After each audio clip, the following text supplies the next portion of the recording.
Assalamualaikum warahmatullahi wabarakatuh. Selamat datang kepada media yang telah mengikuti konferensi pers tentang izin usaha pertambangan, hak guna usaha, dan hak guna bangunan pada tanggal 3 bulan April 2022.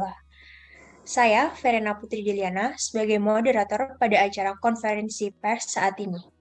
Sebelumnya, saya akan memperkenalkan media yang mengikuti konferensi pers adalah TV One. Dan narasumber kita hari ini adalah Bapak Muhammad Jawad selaku Menteri BUMN 2 dan Ibu Ajeng Puspita Maharani sebagai Kepala Biro Hubungan Masyarakat dan Fasilitas Hubungan Strategis. Berikut saya bacakan urutan acara pada konferensi pers hari ini. Yang pertama, acara kita sambutan dari Wakil Menteri BUMN kedua. Yang kedua, penjelasan tentang izin usaha pertambangan, hak guna usaha, dan hak guna bangunan oleh Kepala Biro Humas dan Fasilitas Hubungan Strategis. Yang ketiga, sesi tanya jawab. Yang keempat, sesi foto bersama. Selanjutnya, kita akan masuk pada runtutan acara yang pertama, yaitu sambutan dari Wakil Menteri BUMN kedua. Untuk Bapak Muhammad Jawad, waktu dan tempat dipersilahkan. Assalamualaikum warahmatullahi wabarakatuh. Segala puji bagi Tuhan yang telah memberikan nikmat dan juga kesehatan sehingga kita dapat berkumpul bersama pada kesempatan kali ini. Sebelumnya saya ucapkan terima kasih pada yang terhormat Bapak dan Ibu sekalian. Di sini saya menjelaskan tentang izin usaha pertambangan, hak guna lahan, dan hak guna bangunan. Pada hari ini, tanggal 3 bulan 4 2022, Bapak Presiden akan menghapus beberapa izin usaha pertambangan dan hak guna usaha. Karena perusahaan tidak memenuhi aturan yang ditetapkan oleh pemerintah. Dalam aturannya, perusahaan tambang wajib memasok minimal 25% dari total produksi tahunannya untuk kebutuhan dalam negeri. Pasokan tersebut digunakan oleh pembangkit listrik maupun industri. Presiden dalam keterangannya mengancam pemberi sanksi, penerbitan larangan ekspor, hingga pencabutan izin usaha bagi perusahaan tambang yang tidak mematuhi aturan. Perusahaan yang tidak dapat melaksanakan kewajibannya untuk memenuhi kebutuhan dalam negeri bisa diberikan sanksi. Bila perlu, bukan cuma tidak mendapatkan izin ekspor, tapi juga pencabutan izin usaha. Sekian dari saya. Terima kasih pada Bapak Ibu yang telah menyempatkan diri untuk hadir pada acara pers ini. Ucapan terima kasih juga saya sampaikan pada rekan-rekan moderator dan media yang telah meluangkan waktu di tengah kesibukan hari ini untuk hadir.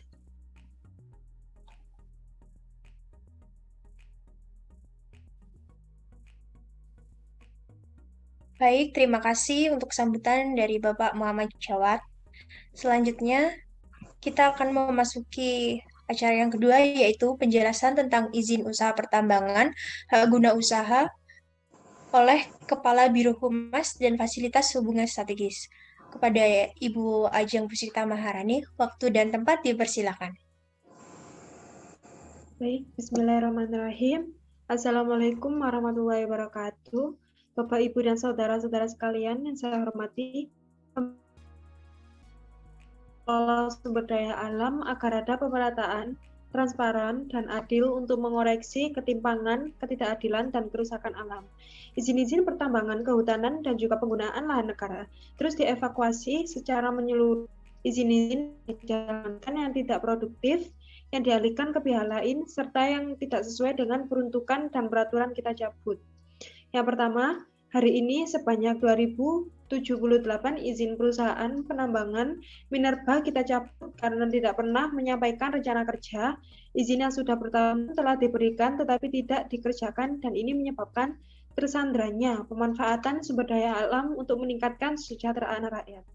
Kedua, Hari ini juga kita cabut sebanyak 192 izin sektor kehutanan seluas 3.126.439 hektar. Izin-izin ini dicabut karena tidak aktif, tidak membuat rencana kerja, dan ditelantarkan. Dan yang ketiga, untuk hak guna usaha atau HGU, perkebunan yang ditelantarkan seluas 34.448 hektar. Hari ini juga dicabut. Dan 25.128 hektar adalah milik 12 badan hukum. Sisanya 9.320 hektar merupakan bagian dari HGU yang ditelantarkan milik 24 badan hukum. Pembenahan dan penertiban izin ini merupakan bagian integral dari perbaikan tata kelola pemberian izin pertambangan dan kehutanan, serta pemberian lainnya. Pemerintah terus melakukan pembenahan dengan memberikan kemudahan izin usaha yang transparan dan akuntabel. Tetapi izin-izin yang disalahgunakan pasti akan kami cabut. Kita harus memegang amanat konstitusi bahwa bumi, air, kekayaan alam yang terkandung di dalamnya dikuasai oleh negara dan dipergunakan untuk sebesar-besarnya untuk kemakmuran rakyat. Pemerintah akan memberikan kesempatan pemerataan pemanfaatan aset bagi kelompok-kelompok masyarakat dan organisasi-organisasi sosial keagamaan yang produktif, termasuk kelompok petani, pesantren, dan lain-lain, yang bisa bermitra dengan perusahaan yang kredibel dan berpengalaman. Indonesia sangat terbuka bagi investor yang kredibel yang memiliki rekam jejak dan reputasi yang baik, serta memiliki komitmen untuk ikut mensejahterakan masyarakat dan menjaga kelestarian alam. Demikian yang dapat saya sampaikan. Wassalamualaikum warahmatullahi wabarakatuh.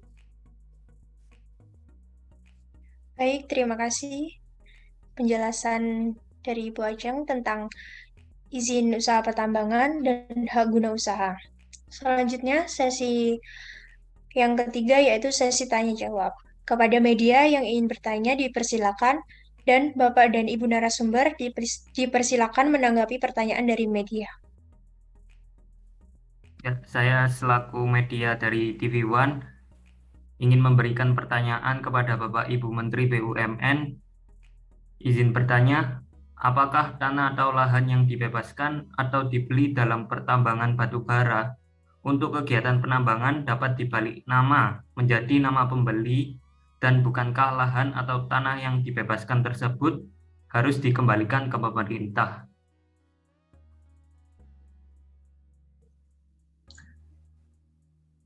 Terima kasih atas pertanyaannya. Terdapat kewajiban bagi pemegang izin usaha pertambangan atau izin usaha pertambangan khusus untuk menyelesaikan hak atas tanah dengan pemegang hak sesuai dengan ketentuan peraturan perundang-undangan sebelum melakukan kegiatan operasi produksi. Penyelesaian hak atas tanah tersebut adalah dengan cara pembebasan dengan memberikan ganti rugi pada pemegang haknya. Dengan berakibat tanah yang dibebaskan kembali dikuasai oleh negara. Kemudian pemegang IUP atau IUPK sebagaimana dimaksud di atas yang telah melaksanakan penyelesaian terhadap bidang-bidang tanah dapat memberikan hak atas tanah sesuai dengan ketentuan peraturan perundang-undangan.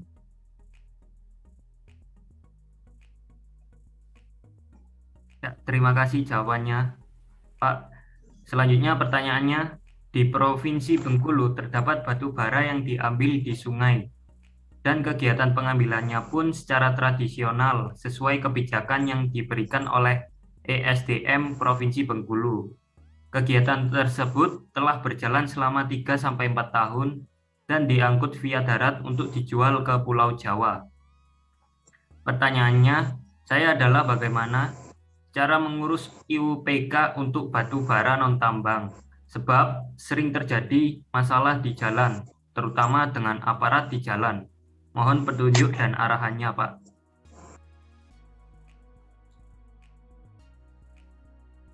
Baik, saya akan menjawab pertanyaan dari reporter.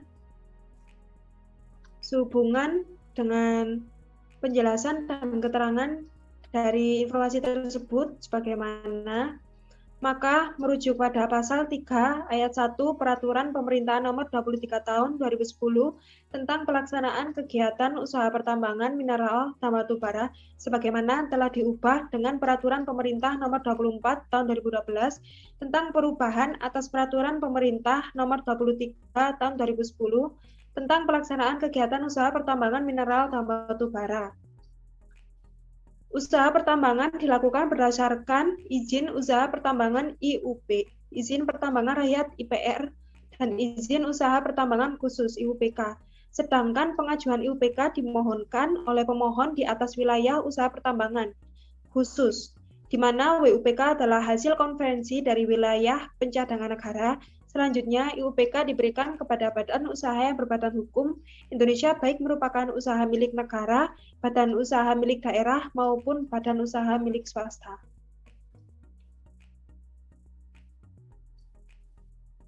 Baik, terima kasih untuk jawabannya. Untuk pertanyaan selanjutnya, apakah lahan hak guna usaha bisa dipatenkan menjadi lahan pribadi sesuai dengan SK Bupati? Terima kasih untuk pertanyaannya. Jawabannya bisa. Untuk menindaklanjuti atas pertanyaan sebelumnya, kami berasumsi atas pertanyaan yang dimaksud oleh Bapak adalah apakah guna usaha dapat dimiliki secara perorangan?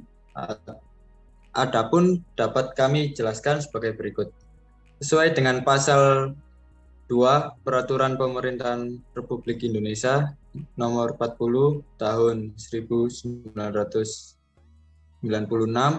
tentang hak guna usaha, hak guna bangunan, dan hak pakai atas tanah, bahwa yang dapat mempunyai hak guna usaha adalah warga negara Indonesia, badan hukum yang didirikan menurut hukum Indonesia dan berkedudukan di Indonesia. Terima kasih untuk jawabannya. Untuk pertanyaan terakhir, Pak, dengan status HGB atau HGU, apakah berarti penugasan tanah oleh pemilik rumah ada jangka waktunya? Saya akan menjawab pertanyaan terakhir dari reporter. Untuk soal ini, Anda harus pastikan terlebih dahulu apakah penjual adalah pegawai Pemda dan apakah ia telah membeli tanah lunas tersebut dari Pemda yang bersangkutan. Sebab rumah dan tanah demikian dapat dibeli oleh pegawai yang menghuni yang selanjutnya dapat menjadi hak milik meskipun ada jangka waktunya 20-30 tahun. Dalam hal ini, HGB atau hak pakai bukan HGU yang diberikan kepada pegawai yang menghuni rumah tersebut.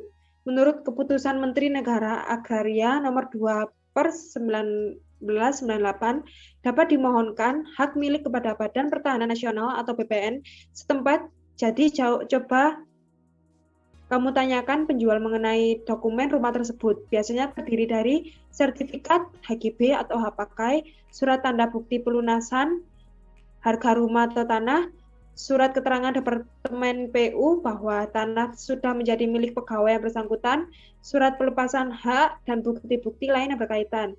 Dan jika masih HGB dan hak pakai, usahakan untuk dirubah dahulu menjadi hak milik ke BPN yang dimohon oleh pegawai atau penjual yang bersangkutan oleh ahli warisnya.